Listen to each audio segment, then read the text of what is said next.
Okay, so I taught you guys about my decision matrix where I use it for my vision and my joy. Tonight, I was on a meeting, my regular Thursday with my community, my favorite people, and we were talking about commitment. And what I realized about my business is that I'm over committed to my business, to my detriment, to the detriment of my health, unfortunately.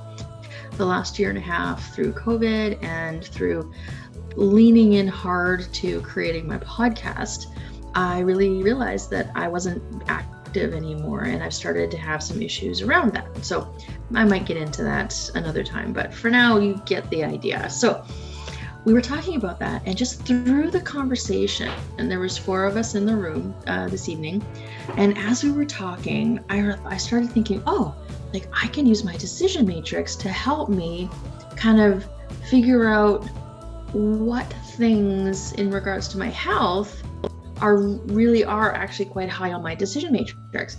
And so I wrote out my little decision matrix, my y-axis, my x-axis, except this time I wrote vision and health. Those were my two things that I needed to kind of contemplate, let's say. And then I started writing a list down the side of all the activities. So tonight I was really proud of myself because I took myself for a walk. So I work, I have a job full time, came home, knew that I had this meeting at 6 o'clock, but still insisted that I was going to take myself for a walk.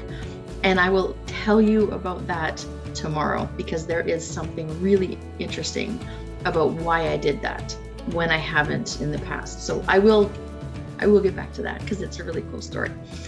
But I started to make a list of all of the things that I need to do. So in this particular case, I started with walking. And then I wrote, okay, doing these videos, and then attending networking events, cooking, cleaning, doing my podcast interviews, creating this planner that I'm working on, which I'll tell you all about another time as well. And then, of course, working with my clients. And I wrote these all down. These are kind of the things that I do for my business and also for my physical health and my mental health. And I had to rate myself. So with the decision matrix, if you go back to the other video, you'll know that there's these x-axis and y-axis. And then there's 4 quadrants, right?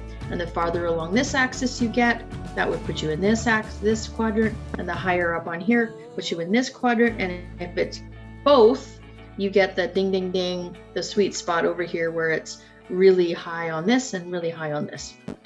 Go back into the other video so you can understand a little bit more. I'm glazing over some of the details. But I sat and I started going through this list, and I wrote down walking. And then I started to think to myself, so this is the whole point of the decision matrix, is now you think about where it ranks. So it ranked pretty high on my health axis. So it's over in this quadrant for sure. But then I thought to myself, superficially, it does not rank very high on the vision axis or the goal for my business axis. But doesn't it? If I'm not taking care of my health, then I'm not going to have a business. If I'm not doing the things that make my body happy, my mind isn't going to be happy. I'm not going to be creative. I'm not going to be able to keep up the momentum that it's going to take to continue to run my business.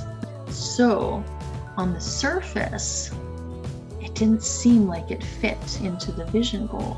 But the more I thought about it, the more I realized it totally does. In fact, it's the sweet spot. It's a 4. It's right in there. It's like high this way, high this way. That's the ding, ding, dinger. Like if I'm not doing that, I may as well not be doing anything else because I'm not going to be able to if I keep going the way that I am.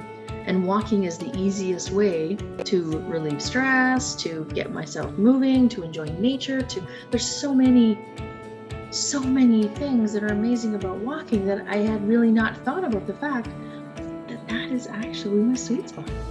And then I worked my way through the rest of the list. So videos, even though I think doing this seems like a really important task, it's not really ranking that high on my health. Going to networking events, yeah, it's pretty good for business, but it's not ranking on my health. Cooking, however, same as the walking. If I'm running around like a crazy person and I'm eating fast food, I'm not feeding my body. My body is not going to perform for me. My mind is not going to perform for me. So taking the time out of the little bit that I do have in the evenings and weekends to work on my business, cooking actually is in that sweet spot, which, I label as a heart, right? And then same thing with cleaning my house. When I would think of that as taking away from my business. But if I'm sitting in my favorite little spot here at my kitchen table and I'm looking over at a pile of dishes, it takes away from my joy, no matter what I'm doing. Even when I'm doing one of these videos, or if I'm doing one of my podcasts, which is like, it's pure bliss for me when I get to speak to amazing entrepreneurs and share their story. But knowing that right over there in the corner is a pile of dishes waiting for me that I've put off and potentially put off, that actually isn't good for my mental health. It isn't good for me in that moment. So that doing dishes actually hits my sweet spot. So I just wanted to put this out there because I had an epiphany that the things that on the surface don't really look like they're contributing are at a much higher level than I even realized. So I just wanted to come on quickly and share that. I'd love to hear what happens when you run things through your decision matrix. I'd love to hear, some of the epiphanies that you have, the realizations that the stuff that you were not considering important, if you think about it on the long term and how it actually affects you, they might actually be a lot more important than you realize.